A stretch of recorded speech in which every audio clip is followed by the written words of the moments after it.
Hey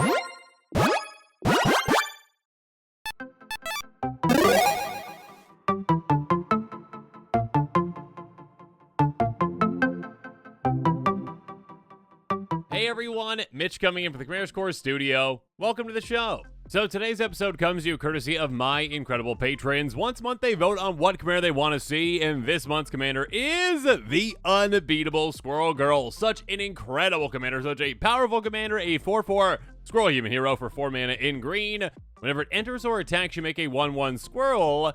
And by the way, by paying 4 mana in green, you make X 1/1 green squirrel creature tokens for X the number of squirrels you control. So basically, well, green Cranko in a way, but with squirrels instead of goblins. And instead of tapping, we utilize mana to double up our army. And that is incredibly powerful. And yes, in many ways also incredibly broken. This is a crazy powerful commander, one that can absolutely dominate a table in no time. And one that you can go a couple of different directions with. Of course, you can go, well, hey, all the squirrels in the world. And that's exactly what we're going to do. We're going to make so many squirrels. Let's jump into the tactics. And of course, if you are interested in Frozen Restorer or the other cards in this episode or the entire deck, make sure you check out that card list link in the description below. But yeah, dorks can be great for this commander. We'll talk about exactly why here in a little bit. But yes, Frozen Restorer, a 1/2 druid for 3 mana in green. Tap to untap a land. Or Threshold, untap up to 3 target lands, and 3 is a very good number for this deck. Being able to ramp a ton can really help us, and we'll talk about exactly why here in a little bit, but yeah, I mean, obviously, it's just, hey, utilize mana for your commander, but there's a specific card that can help us out too. Llanowar Tribe, cost 3, tap for 3, it's a 3/3, who knew? Argothian Elder, this one can tap to untap 2 target lands, and of course, we got some ways to hypercharge our lands to talk about here in a little bit. Sentinel Hierophants, creature control have tapped at a green. Now, even our squirrels that we're making can make us an insane amount of mana as well. Karametra's Acolyte can tap to amount of green. You can swallow Devotion 2 green. So the more green we get in play, the more green we get. Lay Weaver again can tap to untap 2 target lands as well. Stone Cedar Hierophant can tap to untap a land. And also, hey, when a land comes into play under control, we can untap this, which can be absolutely incredible for any of our land ramp spells. Just going like, oh yeah, by the way, untap again. And again, and again. Speaking of which, Rude Awakening, untap all lands you control until end of turn. You can make your lands into 2/2s. That actually could be a game-ending play. Or yeah, just untap every single land you control and do some absolutely incredible things. Because yeah, we've got so many ways to generate mana in this deck. Let's move on to our next tactic and talk about some helpers, starting off with Crashing Drawbridge, a 0/4 defender that costs 2 mana. It can tap to give our creature control haste until end of turn. By being able to give our squirrels haste, well, we can win out of nowhere. We can just, double up our army in a way where all of a sudden we've got, I don't even know, like 160 squirrels or something, and then swing right away, and all of a sudden our opponents are, well, in big trouble. And of course, with things like Sentinel Hierophants, you can utilize their mana right away from those squirrels too. There's a lot of exciting things you can do with this one. Speaking of exciting though, Sword of the Parents. And this one is for groups that are okay with infinite combos. Do keep that in mind. There's a lot of infinite combos with this one, but yeah. Hey, as long as creature is tapped, tap creature control +2/+0. The same is true for untap, but the reverse +0/+2. By paying 3, you can tap or untap equip creature. Yeah, this is a crazy good card when it comes to, well, utilizing those creatures that can untap our lands or that can tap for more than 3 mana like Karametra's Acolyte. And all of a sudden, well, those lands that can tap for more than, 3 mana, which we'll talk about ways to help that here in a little bit, we can all of a sudden generate an insane amount of mana. I'm talking about absurd amount of mana. I'm talking about infinite mana. Okay, rules lawyers out there, sure, 1 trillion mana. Regardless, we can make 1 trillion squirrels then, or whatever, basically just exponential growth. If your group is okay with infinite combos, keep it in. If not, replace it. There's a lot of other great cards for this commander, and even if you're not going infinite though, too, it's a great way to pump your squirrels again. Literally just throw this on a squirrel and all of a sudden go, okay, yeah, tap creature. Cool, swing. All my creatures get +0/+0. I'm attacking with a massive army that's going to hit incredibly hard. And of course, I already alluded to it, but yes, enchanting your lands can really help you out. We got some special lands helps out even more. Talk about the here's in a little bit. Wild Growth, a great one. Enchant a land. Whenever it's set for mana, you get an extra green mana. Fertile Ground, an extra mana of any color. Probably green. Some Shiver Wild's Growth, again, exact same thing. Basically, enters battlefield, choose a color. It can add that additional color when it's tapped for mana. Wolfwillow Haven, it taps for additional green, and also, by the way, you can pay 5 to sacrifice to make a 2/2. You're probably not going to be doing that too often. Overgrowth costs 3, enchants a land. That land gets an extra 2 mana. Dawn's Reflection, extra 2 mana of any color. Market Festival, exact same thing as well. And so, yeah, if you stack some of these on some of those lands, and then those lands maybe tap for, 4+ mana, you get infinite mana again with the Sword of the Parents, so do keep that in mind. Also, Squirrel Nest is the thing. An amazing card for this deck as well. Taps to make a 1/1 Squirrel when you tap that land essentially for it. And yeah, of course, with those creatures that can untap the land, you can make even more Squirrels to build up that army even quicker. But of course, we're not done with mana just yet. Mana is the name of the game for this commander when it comes to doubling up our army again and again and again in the same turn. Yeah, we can have some very explosive and insane turns. Frontier Siege, a great card for this deck. Enters battlefield, we're going to be choosing cons. We're going to each your main phases add green. That means that literally with our main phases, we are getting 4 mana per turn for free after this is in play. So all of a sudden you're just like, oh yeah, I can activate my commander for 2 in the first main phase and then 2 in the second main phase. You can afford that. Again, quadrupling your army for literally just 4 mana that you're spending. This is an absolutely must-have in the deck if you are building it in the way where you want all the mana that you can get. Hulking Raptor, another great one. We get a pre-combat main phase, add green. It's also a 5/3 with ward 2 for 4 mana. Again, a free 2 mana every single turn. That can also be a threat. What's not to love about that? Dictative Karametra, got to be a little careful with this one, but here's the thing. You're going to have the most mana out of anyone by far. Flash this in out of nowhere. It's 5 mana. Whenever a player taps a land for mana, they add 1 more to the mana pool of any type of land produced. Yeah, you help out everyone with this card? Sure. But you're going to help yourself out first, number 1, and it's going to come out of nowhere where you double up your mana in the next turn, basically. Yeah, we've got Ground Chug and Dirtbag as well, an 8/8 Trampling Oxmal Mutant, because that's the thing for 6 mana and green. Whenever you tap a land for mana, add green. A big threat that also basically doubles up all of our forests as well. A great card that can really help us out. I mean, I said forest, but all the forests and all the other lands too. There you go. Regal Behemoth, a 5/5 Dinosaur Trample for 6 mana. Enters battlefield to become the Monarch. Tap a land for mana, the Monarch, additional mana of 1 color. Yeah, you're able to, again, double up your mana from your lands, basically. And then, well, also, sure, introduce Monarch, which will give you some card advantage. Opponents might take that from you, but again, you've got a massive army, a lot of chump blockers, and of course, a lot of ways to get through on your opponents, too.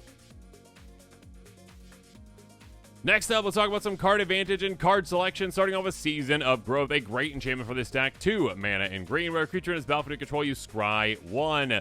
Whenever cast a spell targets a creature you control, you draw a card. Cool. What matters here is, again, literally, let's say you make, 20 squirrels. Here you go. You scry 1 20 times. You're basically tutoring to the top of your library at a certain point with this deck. I mean, when you literally just make like 80 squirrels, you're like, oh yeah, can I just look through my deck and then put something on top? And your opponent's like, I mean, technically that's not how it works, but this is going to take forever. Cool, good for you. Fecundity. Yeah, whenever a creature dies, the creature controller may draw a card. This is a huge card for this strategy. Again, we're going to have more creatures than anyone else by far. This does not specify non-token, so hey, we're going to be drawing an insane amount of cards with our squirrels, throwing them into combat, using them as chump blockers, and again, if someone wraths, yeah, thank you for the 20+ cards. Thank you. Harmonize, very simple, very effective. 4 mana, draw 3. Symmetry Matrix. Whenever creature power equal to its toughness enters battlefield, pay 1, draw a card. Again, our squirrels have that. There you go. Pay 1 every single time, draw a card every single time. Keeper of Fables. Whenever 1 or more non-human creatures you control deal combat damage to a player, draw a card. Basically, with each combat, if we can get through on each opponent with a squirrel, we're drawing 3 cards, which is insane. Shamanic Revelation. Draw a card for each creature you control. Speaking of insane. Also, you gain the 4 life for each creature control power 4 greater. That's nice, but again, literally just like, hey, 5 mana, draw like 20+ cards. Amazing. Same thing with Collective Unconscious. 1 mana more to draw it. Well worth it still. Coveted Jewel. Enters the battlefield, draw 3 cards. Tapped at 3 mana of any 1 color. Oh, and by the way, whenever one of our creatures' player controls attack you and they aren't blocked, the player draws 3 cards, untaps this artifact, gains control of it. Sure, our opponents take it, but we're going to take it back. Because again, we've got a massive army. They're not going to have anywhere near as many creatures as we're going to have. And yeah, they might not take it anyways because we've got a massive army. We'll swing back at them. So there you go. Sandstone Oracle. Our opponents can help us out with this one as well. A 4/4 Flying Sphinx for 7 mana. Enters the battlefield to choose an opponent. They got more cards in hand than us. Then hey, we draw cards equal difference. So yeah, again, they got a full grip. We've got nothing. We're like, oh yeah, hey, I play this. I'll draw up to 7. Thank you very much. Moving on, let's talk about removal. We can add to the phone Pest Infestation. XX and a green stroke to X target artifacts and our enchantments. You make twice as many pests. Those are 1/1s. When they die, you gain a life. Quite nice. Then we've got Nature's Claim then. For a single mana, destroy an artifact or enchantment. Its controller gains 4 life. 4 life is a small price to pay for just paying 1 mana to destroy any artifact or enchantment. Collective Resistance, a very flexible card. Choose 1 or more. Escalate it for a green.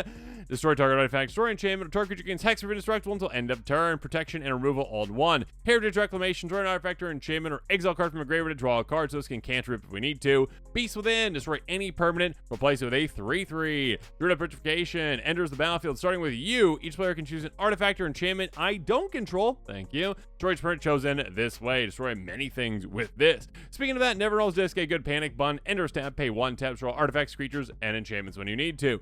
Bane of Progress comes into play, destroys all enchantments and all artifacts. This becomes absolutely massive, getting a counter on it for each and every single one. Terastodon, the giant elephant, a 9/9 for 8 mana in total. Enters the battlefield, destroy up to 3 target non-creature permanents for each permanent destroyed this way.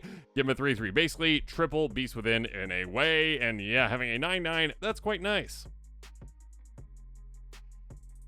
Now, when it comes to ramp, we've got even more ramp to help us out. Again, ramp is the name of the game for this deck. The more mana we have, the more times we can activate our commander, and the more times we do that, the more times we are doubling up our army again and again and again and again. Doubling, quadrupling, whatever 8 times is. Anyways, Animus Awakening, a sorcerer for X and a green. The top X card of your library, all lands go right into play, and the rest on the bottom. Oh, they come into play tap, but unless you got Spell Mastery, which you will have, and then, yeah, you get to untap all those lands you just put into play. Edge of Autumn, basically a rampant growth, but if you got 4 fewer lands, that's when you get it. If not, cycle it away by sacrificing 1 land. Rampant growth, you know what that does. Go get a base gonna play tap. Open the way. X can't be greater number of players in the game. Cool. Reveal cards to the top. You're allowed to reveal X land cards to those land cards on the battlefield. Tap rest of our library, random order. Yeah, being able to just go, okay, hey, sure, I'll get 4 lands into play. Thank you. I appreciate that very much. Secure Tribe Elder, sacrifice it. Go get a base land to play tap. Basically, it is a rampant growth on a body. Shared Roots, a new rampant growth, basically, but it's a lesson, and the lesson fact does not matter at all. Cultivate, go get 3, mana, and then utilize that to go get 2 lands. 1 goes into play tapped. 1 goes in your hand. Both of them have to be basic. Grow from the Ashes. Again, speaking of basics, we get 1 into play untapped, or 2 if we kicked it for an extra 2 mana. Harvest Season. This is an insane one for this deck. Literally can get every single one of our basics out of our deck into play. Source for 3 mana, subscribe to X basic land cards, X the number of tap creatures you control. Battlefield tapped, then shuffle again. We're gonna have a massive army. We swing, and all of a sudden we're like, oh yeah, I've got all these tap creatures. Okay, second main phase, pay 3. I'll go get 30 basics. Thank you. Search for Tomorrow. A single green mana, a great turn 1 play. Spend 2. Go get a basic and play untapped. Circuitous Route. There's going to be a lot of these. I'm warning you right now. Okay, it's basically just Explosive Vegetation for this deck. Go get 2 basics and play tapped. Hey, Explosive Vegetation does the exact same thing. Hunting Wilds basically does the exact same thing when it comes to getting forest instead. But again, most of our cards are forest when it comes to lands. And also, if we kicked it, we get to untap those forests. They come 3/3s. Sure, good for me. Awesome. Anyways, Invasion of Zendikar. Hey, enters the battlefield and basically Exposed Vegetation. On top of that, hey, if we flip it over, cool. Vigilance Haste 4/4. Can tap for a mana as well. Map the Frontier. Go get 2 basics. Basically, again, Exposed Vegetation. Migration Path. Exposed Vegetation, but you can cycle it away. Reach the Horizon. Explosive Vegetation. Best with Search. Explosive Vegetation. Are you getting tired of that yet? Kicker for 4 mana. And also, if you kicked it, you get 2 counters on each creature you control. So a great finisher for us as well. Again, those tiny squirrels become much massive. Definitely a word. Mrs. Renewal. 6 mana. Go get 3 basics into play tapped. And then, by the way, you gain 7 life as well. And then finally, Verdant Mastery. Hey, you can pay 4 mana instead of 6 if you want to. If so, you give an opponent a land, but hey, you're still getting 3 lands, and 2 of them go into play tap, which is quite nice. And if you paid, the 6 mana, you get all the lands for yourself. Now, when it comes to great lands, like I mentioned earlier, yeah, enchanting some of these can be really, really good for you. Darksteel Citadel is indestructible, can tap for a colorless.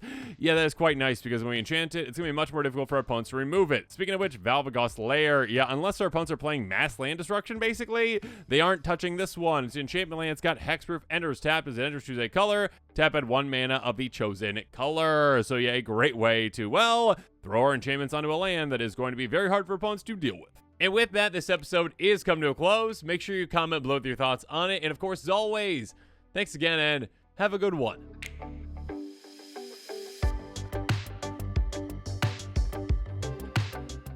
This show and episodes like this one are possible thanks to viewers like you.